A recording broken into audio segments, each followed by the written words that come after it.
নিজেকে খুশি রাখার কয়েকটি উপায়। ক্ষমা করে মনে রাখবেন না, সৃষ্টিকর্তাকে স্মরণ করবেন। যেটা পাবেন না সেটা নিয়ে ভাববেন না, যেটা পেয়েছেন তাকে নিয়ে সন্তুষ্ট থাকতে শিখুন।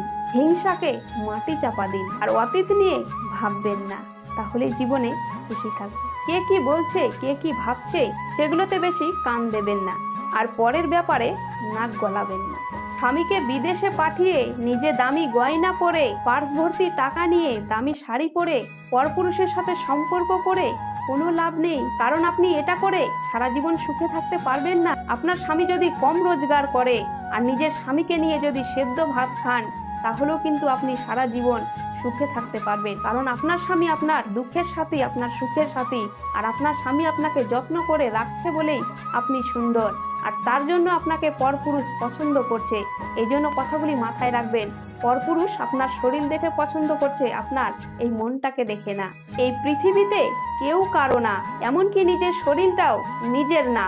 যদি নিজের শরীরটা নিজের হতো, তাহলে শরীর খারাপের আগে একবার জিজ্ঞাসা করে হতো যে শরীর খারাপ হবো কিনা।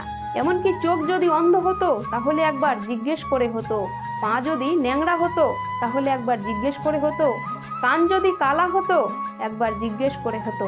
কোনো কিছুই আমাদেরকে জিজ্ঞেস করে হয় না, আর কোনো কিছুকে আমরা বাধা দিয়েও আটকাতেও পারি না যে চোখ কানা হোস না, শরীর খারাপ হোস না। আসলে এই কোনো কিছুই আমাদের নয়। এক কথায় এই পৃথিবীতে আমরা হলাম অতিথি, তাই কখনোই অহংকার করবে না, কারণ তুমি এই পৃথিবীর অতিথি, মালিক না।